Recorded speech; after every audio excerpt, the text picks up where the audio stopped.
E aí, pessoal dos elementos, aqui quem fala é Matheus Queiroz, criador do canal. Como é que vocês estão? Tudo bem? Bom, gente, estamos aqui em mais uma videoaula para dar continuidade ao nosso estudo a respeito da função afim.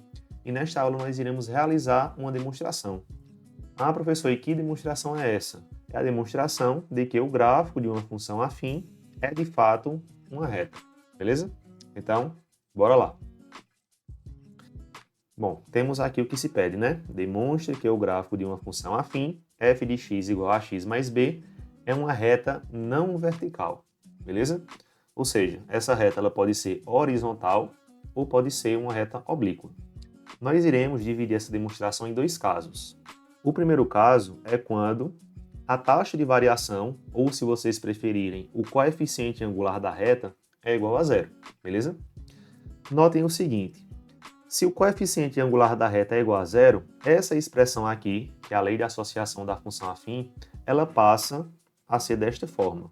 Olha só, f de x igual a 0 vezes x mais b. Só que a gente sabe que 0 vezes x é zero, então a gente corta isso. E a nossa lei de associação passa a ser f de x igual a b. Vocês sabem que essa função afim agora, ela passa a ser denominada de função constante. Não é isso? Função constante. E por que ela é chamada de função constante? Porque não importa o valor que o x assuma aqui nessa função, a imagem dele sempre será esse b. Sempre, sempre, sempre. Então a gente pode colocar o seguinte, ó. Para todo x pertencente ao domínio da função, que é o conjunto dos números reais, nós temos que f de x é igual a b. Ou seja, os pontos do gráfico de f, ou seja, do gráfico da nossa função, são da forma x, b. O que é que isso significa? Que para qualquer valor de x pertencente ao domínio da função, os pontos que pertencem ao gráfico de f são sempre dessa forma, x, b. Esse x aqui ele sempre vai variar. Ele pode variar para valores positivos, negativos, só que esse b ele sempre é fixo. É o nosso coeficiente linear, não é assim? Alguns exemplos aqui para vocês. Exemplos. 2b, 3b, menos 2b, menos 1b. Não importa o valor de x que você substitua aqui na lei de associação, a imagem sempre vai ser esse b. E esse b é um número real, qualquer, beleza? E o que é que isso nos diz, né, a respeito do gráfico da função? Que todos esses pontos, pessoal, eles estão alinhados a uma mesma distância do eixo x. Todos esses pontos que eu coloquei aqui, eles estão à mesma distância do eixo x. Ora, se todos esses pontos estão à mesma distância do eixo x, isso significa que eles estão sempre alinhados, beleza? Vamos fazer o gráfico aqui para vocês compreenderem melhor. Nós temos aqui o eixo das abscissas, que é o eixo x, o eixo das ordenadas, que é o eixo y, e aqui nós teríamos o gráfico da nossa função constante, que é uma função afim, não é assim? O gráfico vai intersectar aqui o eixo y no b, tá? E todos esses pontos aqui que vocês estão vendo irão pertencer a esse gráfico, que é uma reta, tá bom? Vamos marcar aqui, por exemplo, temos o 2 e o b, tá? Aqui está o primeiro ponto. Esse ponto aqui ele tem coordenadas 2 e b. 3 e b. Aqui, esse outro ponto tem coordenadas 3 e b. Se a gente marcasse menos 1, se o x fosse menos 1, né? A imagem seria b também. Esse ponto tem coordenadas menos 1 e b. Então, todos esses pontos, eles terão ordenada igual a b. Sempre, sempre, sempre. Então, a gente conclui que todos esses pontos estão alinhados, logo, o conjunto de pontos monta o gráfico, que é uma reta. Tranquilo? Então, esse primeiro caso é bem tranquilo de visualizar, né? Não tem muita dificuldade assim, não. Agora, pessoal, vamos para o segundo caso. O segundo caso é quando o coeficiente angular ele é diferente de zero. Tá? Então aqui a gente vai começar assim. Vamos tomar 3 pontos distintos. 3 pontos distintos pertencentes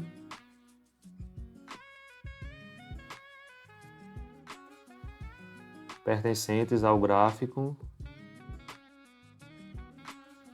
de f. Beleza? A gente ainda não sabe que o gráfico dessa função afim é uma reta. Aí esses pontos que eu iria considerar aqui são os seguintes. Ó. O ponto A de coordenadas x1, y1. O ponto B de coordenadas x2, y2. E o ponto C de coordenadas x3, y3. Tá bom? Esses 3 pontos aqui eles têm que ser distintos. A gente sabe que a lei de associação da função afim é f de x igual a x mais b. O que é que eu vou fazer agora? Eu vou substituir cada um desses valores aqui, x1, x2, x3, na lei de associação e obter a sua respectiva imagem. No caso aqui é y1, y2 e y3, respectivamente. Tá? Então nós iremos montar bem rapidinho aqui um sistema. Olha só, pessoal. y1 ele vai ser igual a ax1 mais b. Beleza? No lugar do f de x, eu pus o y1, que é a imagem de x1, e no lugar do x, eu pus o x1. Mesma coisa eu vou fazer em relação aos outros dois pontos. y2 é igual a x2 mais b. E por fim, y3 é igual a x3 mais b. E aqui eu vou enumerar essa primeira equação, vou chamar de equação 1, aqui é a equação 2 e aqui é a equação 3. Olha só o que é que eu vou fazer agora. Vamos fazer aqui do outro lado. Subtrair 2 de 3, certo? Eu vou subtrair 2 de 3. Agora, cuidado, pessoal, essa subtração ela é feita membro a membro, tá bom? Então, eu vou pegar a equação 3 e dela eu vou subtrair a equação 2. Com isso, a gente fica com o seguinte. y3 menos y2 vai ser igual a x3 menos ax2 mais b menos b. Percebam, y3, ax3 mais b é a equação 3. E menos y2, menos ax2 e menos b é a equação 2 que eu estou subtraindo da equação 3. Tá? Logo de cara, dá para vocês perceberem que a gente consegue cancelar aqui esse b com esse, porque eles são iguais com sinais opostos. Não é assim? E mais, a gente consegue colocar esse azinho aqui ó, em evidência. Esse a que é o nosso coeficiente angular. Reescrevendo, a gente fica com o seguinte. y3 menos y2 é igual a coloquei ele em evidência, e dentro do parênteses a gente coloca quem sobra. É assim? Eu tiro o a daqui, sobrou x3. Eu tiro o a daqui, sobrou menos x2. Agora, pessoal, como eu sei que x2 é diferente de x3, porque eu estou dizendo aqui inicialmente que os 3 pontos são distintos, eu posso passar todo esse camarada aqui que está entre parênteses dividindo o que tem aqui no primeiro membro. Beleza? Obtendo o seguinte, ó. y3 menos y2 dividido por x3 menos x2 é igual a A. E aí a gente obtém essa expressão. Tranquilo até aqui, pessoal? Vocês vão entender já já o que eu quero fazer. Agora nós iremos subtrair 1 de 2. A mesma coisa que a gente fez aqui, subtraindo 2 de 3, a gente vai subtrair 1 de 2. Fazendo esse mesmo procedimento, a gente vai obter o seguinte, olha só. y2 menos y1 dividido por x2 menos x1, e isso é igual a A. Beleza? Se você fizer todo esse passo a passo, a gente obtém isso daqui. Ora, se essa expressão é igual a A e essa outra expressão também é igual a A, essas duas expressões elas são iguais. Vocês concordam? Vamos pôr aqui. y3 menos y2 dividido por x3 menos x2 é igual y2 menos y1 dividido por x2 menos x1. Vamos pegar essa expressão e utilizá-la um pouquinho mais à frente. Eu sei que aqui já ficou um pouco apertado, né? Essa expressão aqui, pessoal, nós iremos chamá-la de expressão 4. A gente vai utilizar logo à frente, beleza? O que é que a gente vai fazer agora? Nós iremos, nesse momento, supor, por absurdo, pessoal, nada mais é do que você contrariar algo. Então, a gente vai supor por absurdo que os pontos A, B e C não pertencem a uma mesma reta. Beleza? É o que a gente vai fazer agora. A gente vai supor que esses três pontos A, B, C não pertencem à mesma reta. E nesse gráfico aqui, ó, que eu construí para vocês, dá para a gente perceber isso, que A, B e C não estão alinhados. Não é assim? Olha só, o A está aqui, quais são as coordenadas de A? x1, y1. O B está aqui, quais são as coordenadas de B? x2, y2. E aqui está o C, as coordenadas de C, x3, y3. Foram os pontos que a gente tomou lá inicialmente. Show de bola? Nesse momento, pessoal, eu quero que vocês percebam que nós construímos dois triângulos retângulos nessa figura. Tá certo? Olha só, por exemplo, como foi que a gente obteve esse ponto B aqui? Muito simples. A partir de B, a gente traçou aqui uma reta paralela ao eixo Y, tá? E pelo ponto A, a gente traçou uma reta paralela ao eixo X. Essas duas retas, elas se intersectaram, tá? Obviamente, essas duas retas, elas são perpendiculares, formando assim um ângulo de 90 graus e com isso obtendo o nosso ponto D. De forma análoga, a gente também obteve aqui esse ponto E. Tranquilo?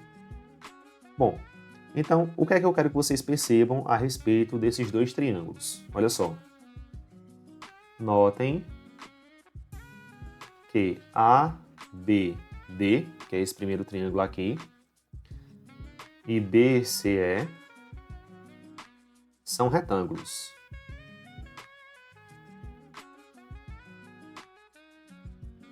Certo? Eles são triângulos retângulos. Por que eles são triângulos retângulos? Eles possuem um ângulo aqui reto, um ângulo de 90 graus, não é isso?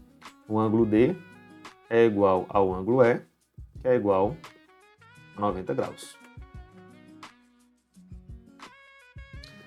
Além disso, pessoal, esses triângulos possuem lados proporcionais.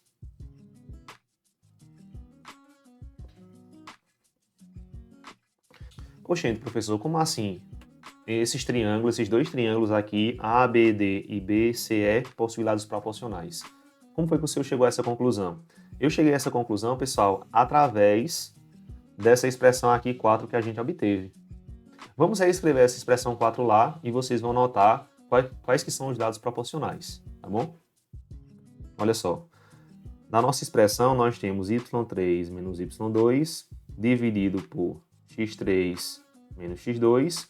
E isso daqui é igual a y2 menos y1 dividido por x2 menos x1. Não é isso? Agora eu quero que vocês percebam que y3 menos y2 é essa medida aqui. É EC. Concordam? EC. Que é nesse triângulo BCE. Agora x3 menos x2 é essa medida aqui do triângulo. Esse cateto, né? Que é o cateto BE. E do outro lado da igualdade, quem que é y2 menos y1? Tá aqui, ó. y2 menos y1 nada mais é do que dB. dB. Sobre x2 menos x1, que é essa medida, que é o lado AD.